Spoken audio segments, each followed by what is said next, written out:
नमस्कार बच्चों, social with Savita channel पर आप सभी का स्वागत है बच्चों। तो आज हम आ चुके हैं आपके लिए एक नए वीडियो के साथ, हर बार की तरह। तो आज हम आपके लिए लेकर आए हैं क्लास 8 का सामाजिक विज्ञान, और ये है आपका annual sample paper, practice paper, जो कि डीओई की तरफ से जारी हुआ है। तो इसको हम आज करेंगे सॉल्व।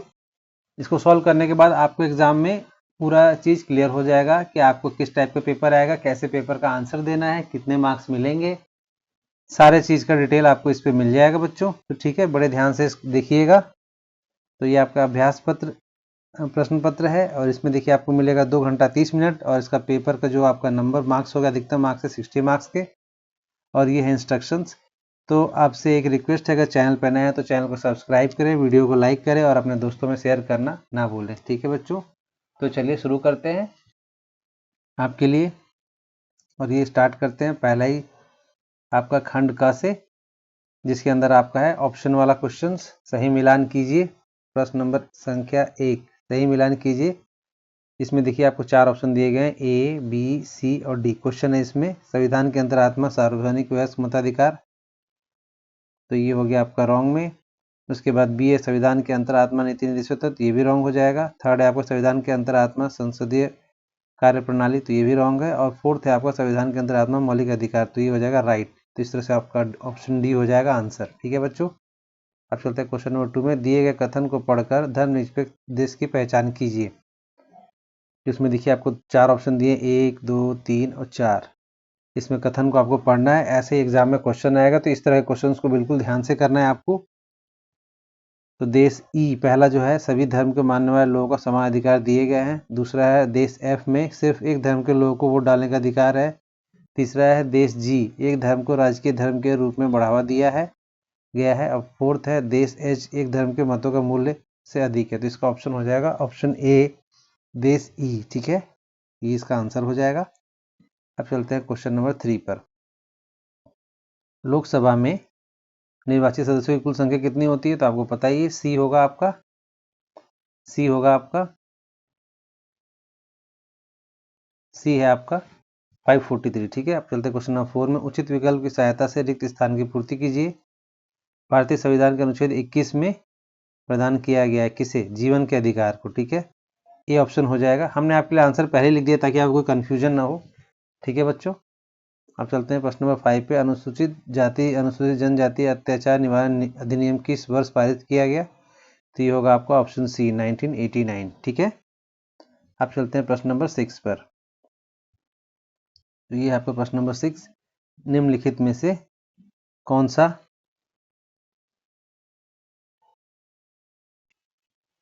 तो बच्चों चलते हैं नेक्स्ट क्वेश्चन पे। क्वेश्चन नंबर है आपका 6। क्वेश्चन नंबर 6 है आपका, निम्नलिखित में से कौन सा मृदा निर्माण का कारण नहीं है, कारक नहीं है? तो हो जाएगा इसमें आपका गठन। ठीक है, समय, जैव पदार्थ, जलवायु कारक, ये तीनों है, लेकिन ये बी ऑप्शन आपका नहीं होगा। ठीक है, अब क्वेश्चन नंबर 7 में चलते हैं। निम्नलिखित में से कौन सी फसल शीत ऋतु में उगाई जाती है? तो इसका ऑप्शन हो जाएगा आपका बी, गेहूँ। ठीक है, गेहूँ शीत ऋतु में उगाई जाती है। बाकी ये चावल, तरबूज और ककड़ी, ये तीनों गर्मी की फसल है। ठीक है, ग्रीष्म ऋतु में उगाई जाती है। अब चलते हैं क्वेश्चन नंबर 7 पर। क्वेश्चन नंबर 7 है आपका, निम्नलिखित में से उद्योगों को प्रभावित करने वाले कारकों की पहचान करके सही विकल्प का चयन कीजिए। इसमें 4 ऑप्शन दिए गए, कच्चा माल, श्रम, बाजार, पूंजी। ठीक है, तो विकल्प आपको दिए गए केवल 1 और 2, केवल 2 और 3, केवल 3 और 4, और डी ऑप्शन है आपका 1, 2, 3 व 4 सभी। तो ये ऑप्शन हो जाएगा, इसमें डी ऑप्शन हो जाएगा। ठीक है बच्चों, नेक्स्ट चलते हैं क्वेश्चन नंबर 9 में। भारत का औसत जनसंख्या घनत्व कितना है? तो इसका आंसर हो जाएगा 382 व्यक्ति प्रति वर्ग किलोमीटर। ऑप्शन ए हो जाएगा आपका आंसर। ठीक है बच्चों, अब चलते हैं 382 है ये थोड़ा सा उस पर लिखने से छुप गया है, ये 382 है। ठीक है, अब चलते हैं क्वेश्चन नंबर 10 पर।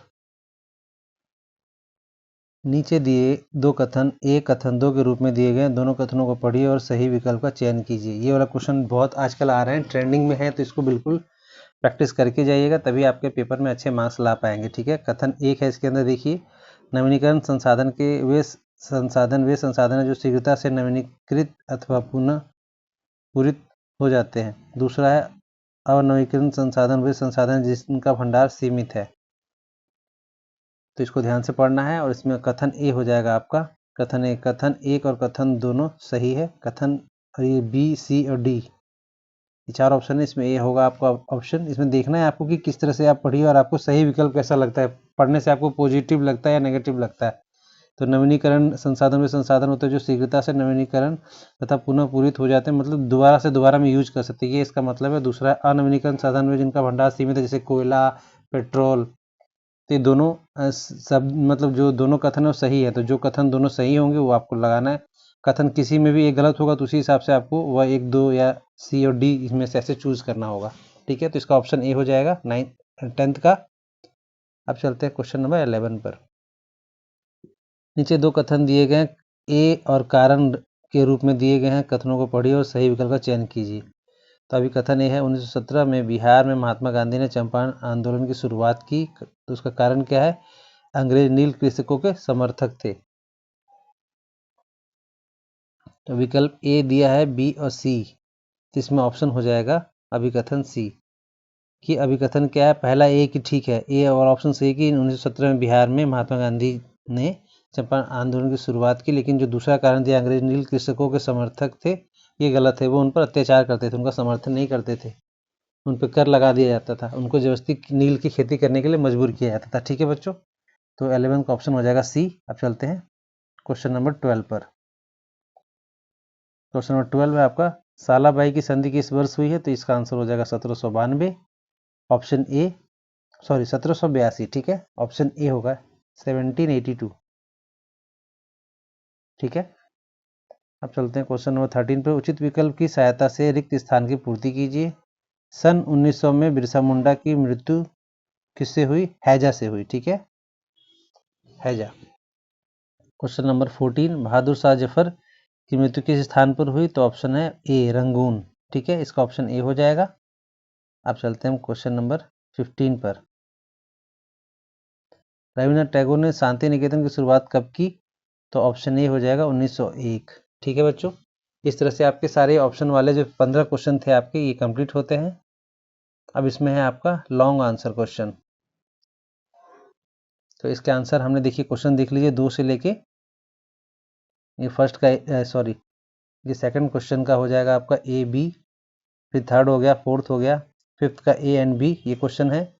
उसके बाद 6 है और ये 7, 6 में भी ए एंड बी है अथवा वाला क्वेश्चन है, और 7 का भी ए एंड बी अथवा क्वेश्चन। तो इनका सबका हमने अलग से सॉल्यूशन किया है, अभी उस पेज पर हम आपको ले जाएंगे। ठीक है, अभी क्वेश्चन नंबर 2 से लेकर 7 तक के आंसर यहाँ तक आप देख सकते हैं, अनुच्छेद से पहले वाले सारे क्वेश्चन, जैसे कि ये हो गए आपके क्वेश्चन नंबर 8 हो गया, क्वेश्चन नंबर 9 का भी ए एंड बी। ठीक है, यहाँ तक के क्वेश्चन हमने अलग पेज पर किए हैं, तो हम उस क्वेश्चन पर आपको ले चलते हैं, ताकि बार बार इस पेज पे उस पेज पे हम स्वैप नहीं करेंगे। ठीक है, आपको भी दिक्कत होगी। तो क्वेश्चन नंबर 2 से लेके 9 तक के क्वेश्चन को हम करने जा रहे हैं। ठीक है, तो चलिए अब चलते हैं उस पेज पर। तो बच्चों आ चुके हैं हम आपके क्वेश्चन के सॉल्यूशन पे, क्वेश्चन नंबर 2 के लिए। अभी तक हमने क्वेश्चन नंबर 1 से लेकर 15 तक कर लिया है, तो ये है आपका क्वेश्चन नंबर 2। प्रश्न 2 है आपका, ए, ज्योतिबा फुले द्वारा समाज सुधार के लिए किए गए किन्हीं 2 कार्यों का उल्लेख कीजिए। तो उत्तर है, ज्योतिबा फुले द्वारा किए गए कार्य, पहला है सत्यशोधक समाज की स्थापना की, और दूसरा है जाति प्रथा का विरोध किया और लड़कियों की शिक्षा के लिए स्कूल खोले। ठीक है, ये है प्रश्न नंबर 2 का ए। अब चलते हैं प्रश्न नंबर 2 का बी पर। प्रश्न नंबर 2 का बी है, विधवा पुनर्विवाह के समर्थन में ईश्वर चंद्र विद्यासागर द्वारा किए गए कार्यों का उल्लेख कीजिए। तो उत्तर है, ईश्वर चंद्र विद्यासागर के द्वारा किए गए कार्य, विधवा विवाह के पक्ष में प्राचीन ग्रंथों का हवाला दिया। उनके प्रयासों से 1856 में विधवा पुनर्विवाह कानून पारित हुआ। ठीक है बच्चों, अब चलते हैं नेक्स्ट क्वेश्चन, क्वेश्चन नंबर 3 पर। रॉलेट सत्याग्रह का कारण का परीक्षण कीजिए। तो उत्तर है इसका, रॉलेट सत्याग्रह के कारण 1919 के रॉलेट एक्ट ने ब्रिटिश सरकार को बिना मुकदमा चलाए लोगों को जेल में डालने की शक्ति दे दी थी। और दूसरा पॉइंट है इसका, यह अभिव्यक्ति स्वतंत्रता जैसे मौलिक अधिकारों का हनन था, जिसका गांधी जी ने विरोध किया था। ठीक है, तो इस तरह से आपका प्रश्न नंबर 3 कंप्लीट होता है। बिल्कुल ही आसान देखिए हमने लिखा है, इसी तरह से आपको एग्जाम में लिखेंगे, पॉइंट टू पॉइंट लिखेंगे तो आपको मार्क्स मिलेंगे। ठीक है, अब चलते हैं प्रश्न नंबर 4 पर। प्रश्न नंबर 4 है आपका, जन सुविधा उपलब्ध कराने में सरकार की भूमिका का विश्लेषण कीजिए। तो उत्तर है, जन सुविधा में सरकार की भूमिका, निजी कंपनियां मुनाफे के लिए काम करती हैं, इसलिए सस्ती दरों पर पानी बिजली और स्वास्थ्य जैसी सुविधाएं देना सरकार की जिम्मेदारी है ताकि यह सभी को मिल सके। ठीक है, प्रश्न नंबर 5 पे चलते हैं बच्चों। प्रश्न नंबर 5 का ए है, भारतीय न्याय व्यवस्था में जनहित याचिका की भूमिका का उल्लेख कीजिए। तो उत्तर है जनहित याचिका PIL जिसे कहते हैं कि भूमिका क्या होती है, यह न्याय आम तक लोगों की पहुंच को आसान बनाती है। कोई भी व्यक्ति या संस्था गरीबी या शोषित की ओर से न्यायालय में याचिका दायर कर सकती है। ठीक है, अब चलते हैं प्रश्न नंबर 5 के बी ऑप्शन में। दीवानी मुकदमों के कोई दो उदाहरण दीजिए। तो उत्तर है दीवानी मुकदमों के उदाहरण जमीन की बिक्री या विवाद, किराएदार के मामले या तलाक के मामले। ठीक है, तो ये हो गया आपका प्रश्न नंबर 5 कंप्लीट। अब चलते हैं नेक्स्ट क्वेश्चन पे, प्रश्न नंबर 6 पर। ये भी दो ऑप्शन है इसके अंदर दिए हुए, ए और बी। तो प्रश्न नंबर 6 में चलते हैं। प्रश्न नंबर 6 का ये, भारतीय संसदीय शासन पद्धति का विश्लेषण कीजिए। तो उत्तर है भारतीय संसदीय शासन पद्धति पहला पॉइंट है इसमें, जनता अपने प्रतिनिधियों का चुनाव करती है। दूसरा है विधायिका सांसद के साथ कानून बनाने की सर्वोच्च शक्ति होती है। कार्यपालिका सरकार संसद के प्रति जवाबदेह होती है। ठीक है, अब चलते हैं प्रश्न नंबर 6 में। प्रश्न नंबर 6 का बी ऑप्शन, भारतीय संघवाद का विश्लेषण कीजिए। तो उत्तर है भारतीय संघवाद देश में शक्तियों का बंटवारा केंद्र और राज्य सरकारों के बीच होता है। ठीक है, लिखित संविधान और स्वतंत्र न्यायपालिका इसकी दो विशेषताएं हैं। ठीक है, अब चलते हैं प्रश्न नंबर 7 पर। प्रश्न नंबर 7 है आपका, भारत में कृषि को प्रभावित करने वाले कारकों की व्याख्या कीजिए। तो उत्तर है कृषि को प्रभावित करने वाले कारक, भौगोलिक कारक हो गया स्थलाकृति, जमीन की बनावट, मृदा, मिट्टी और जलवायु, और आर्थिक कारक हो गया श्रम, पूंजी और बाजार की उपलब्धता। ठीक है, ये हो गया आपका प्रश्न नंबर 7 कंप्लीट ए। अब प्रश्न नंबर 7 का बी में चलते हैं ऑप्शन में हम।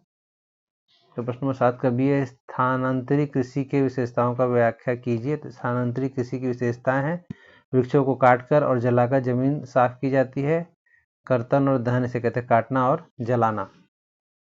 और राख को मिट्टी में मिलाया जाता है और उर्वरता खत्म होने पर दूसरी जगह चले जाते हैं, मतलब एक स्थान से दूसरे स्थान पर, इस तरह की कृषि को कहते हैं। यहाँ हमने जितने दिन हमारा उपज हुआ, हमने लिया वहाँ पे फसल, उसके बाद वहाँ पे उपज कम हो गई तो हम वहाँ से जगह को छोड़ के किसी और स्थान पर चले गए।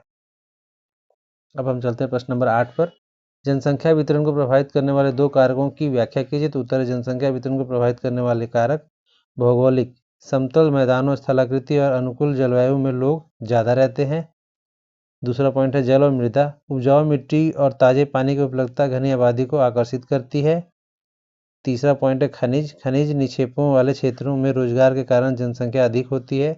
और चौथा है सामाजिक एवं सांस्कृतिक, धार्मिक महत्व के स्थान और अच्छी आवास स्वास्थ्य सुविधाएं लोगों को आकर्षित करती हैं। ठीक है, ये चार भौगोलिक होने के कारण जनसंख्या प्रभावित होती है कि आपके आसपास आपको किस तरह की उपलब्धता मिल रही है, खनिज मिल रही है, सामाजिक सांस्कृतिक आपको मिल रहा है, वहाँ का मौसम जलवायु क्या है। ठीक है, अब चलते हैं प्रश्न नंबर 9 में। 9 में भी आपको दो ऑप्शन दिया हुआ है, ए और बी।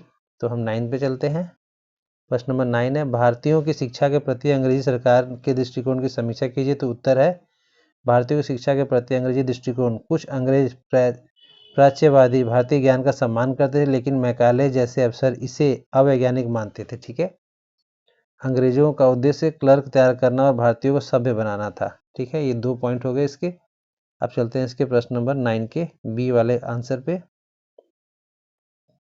प्रश्न नंबर 9 है, रविन्द्रनाथ टैगोर भारतीयों के लिए किस प्रकार की शिक्षा के पक्षधर थे। तो उत्तर है रविन्द्रनाथ टैगोर का विचार, वे बच्चों को प्राकृतिक वातावरण में सख्त अनुशासन से मुक्त शिक्षा देने के पक्षधर थे। वे सृजनात्मक शिक्षा और भारतीय परंपरा के साथ आधुनिक विज्ञान के मेल के समर्थक भी थे। ठीक है, तो इस तरह से आपका प्रश्न नंबर 9 तक कंप्लीट होता है। प्रश्न नंबर जो 10 था आपका, वो था पैराग्राफ वाला, जिसको आपको मतलब पढ़ के, अनुच्छेद वाला जिसमें पढ़कर आपको आंसर देना था। चलिए तो हम उस पर चलते हैं। तो बच्चों हम आ चुके हैं आपके अनुच्छेद वाले क्वेश्चंस पे। निम्नलिखित अनुच्छेद को पढ़कर पूरे प्रश्नों के पूछे गए प्रश्नों के उत्तर दीजिए। तो देखिए इसमें अनुच्छेद इतना बड़ा, यहाँ से लेके यहाँ तक, इसको आप पढ़ेंगे। पढ़ने के बाद आपको इन क्वेश्चंस के आंसर देने हैं। ये क्वेश्चंस आपके सामने दिख रहे हैं, ये 3 क्वेश्चंस हैं, 10.1, 10.2 एंड 10.3। तो इसमें देखिए हमने कुछ के तो आंसर लगा दिए हैं, लेकिन इसमें आंसर आपको समझ में आएंगे नहीं। जैसे इसमें देखिए क्वेश्चन नंबर 1 का आंसर हमने यहाँ से दिखा दिया है, ये 1 से लेके यहाँ से, 1 मिनट, 1 का आपका यहाँ से लेके यहाँ तक है।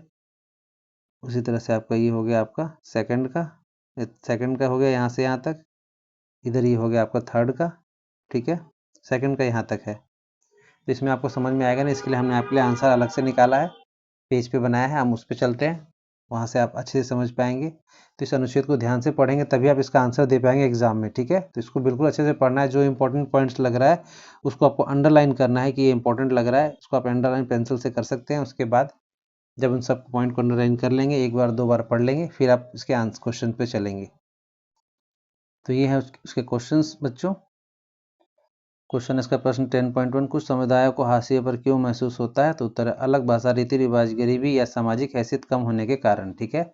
प्रश्न नंबर 10.2 है, हाशिए पर समुदाय संसाधनों और मौकों का लाभ क्यों नहीं उठा पाते? तो उत्तर है अलग थलग किए जाने के एहसास के कारण ये समुदाय संसाधनों और मौकों का फायदा उठाने से रुक जाते हैं, ठीक है। इसी तरह इसका प्रश्न नंबर 10.3 है, हाशियाकरण किस प्रकार समुदायों को शक्तिहीन बना देता है? तो उत्तर है हाशियाकरण के कारण समुदाय अपने अधिकारों के लिए आवाज़ उठाने में चूक जाते हैं। उन्हें जमीन, धन दौलत, शिक्षा वाले ताकतवर तबकों के मुकाबले शक्तिहीनता और पराजय का एहसास होता है, ठीक है। इस तरह से आपका क्वेश्चन नंबर 10 होता है कंप्लीट, जो अनुच्छेद के बेस पर था। आप चलते हैं क्वेश्चन नंबर 11 के तरफ। तो बच्चों ये है आपका क्वेश्चन नंबर 11, निम्नलिखित अनुच्छेद को पढ़कर पूछे गए सवालों के उत्तर दीजिए। तो ये देखिए, इसमें भी यहाँ से आपको स्टार्ट करना है और ये पूरा कंप्लीट आपको यहाँ तक पढ़ना है।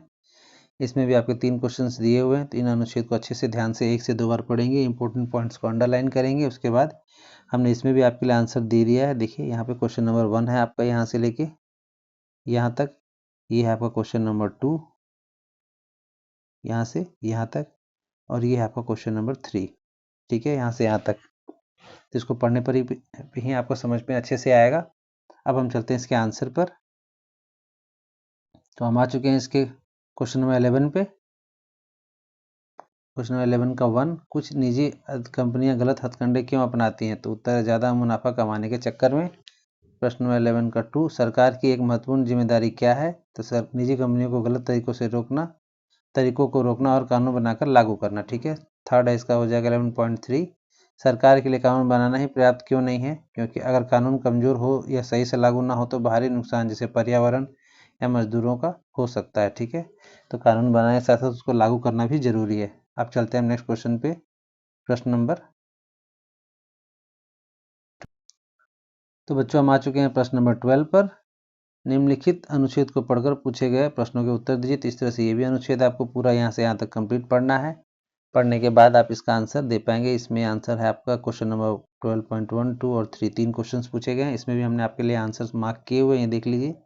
ये है 1 का आंसर यहाँ से लेके यहाँ तक का, ये क्वेश्चन नंबर 2 का आंसर यहाँ से यहाँ तक, और ये क्वेश्चन नंबर 3 का आंसर यहाँ से यहाँ तक, ठीक है।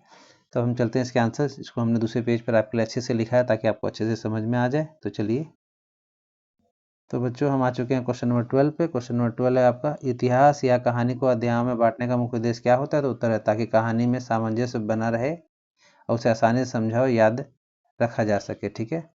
12.2 आ जाते हैं हम क्वेश्चन नंबर, पुराने इतिहास लेखन से भारतीयों की गतिविधि की उपेक्षा क्यों हो जाती थी? तो उत्तर है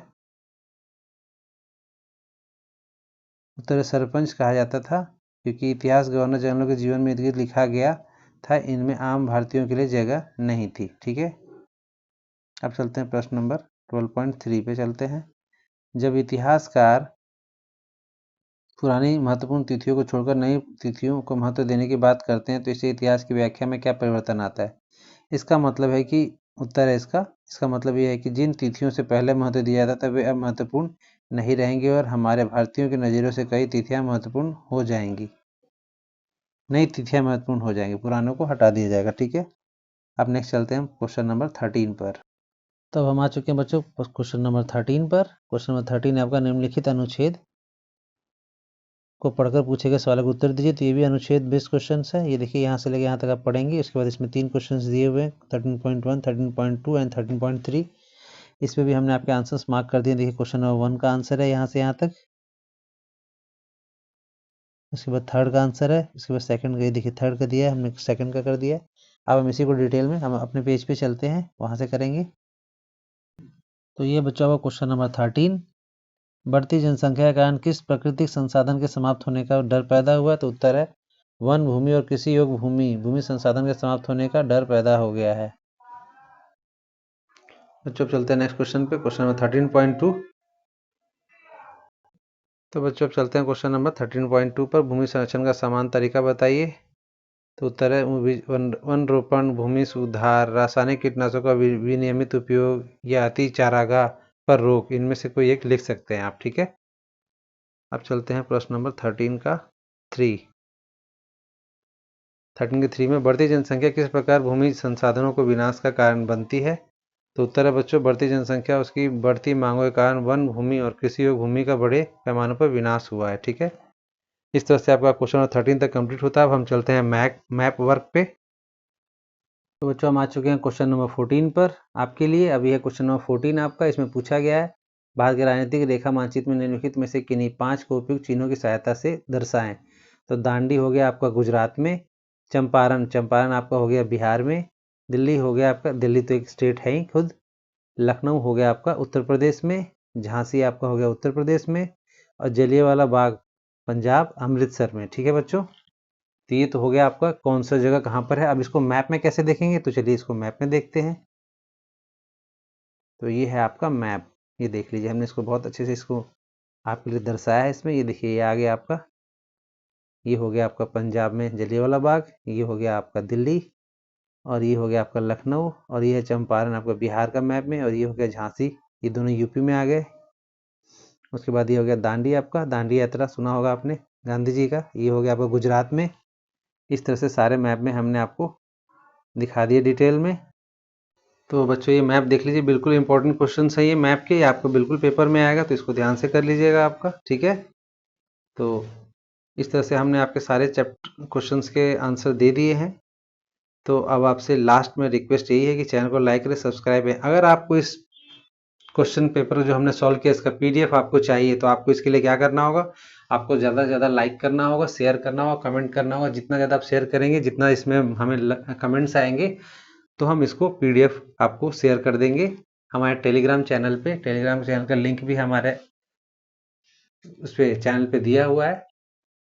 तो इस तरह से आप ज़्यादा से ज़्यादा शेयर कीजिए दोस्तों में, और उसके बाद जब ज़्यादा शेयर आप करेंगे तो हम आपको इसका पीडीएफ प्रोवाइड करा देंगे। चैनल को लाइक कीजिएगा, सब्सक्राइब कीजिएगा, और अपने दोस्तों में शेयर करना ना भूलें। तो आज के लिए इतना ही, मिलते हैं एक नेक्स्ट वीडियो में एक नए टॉपिक के ऊपर। तो तब तक के लिए नमस्कार।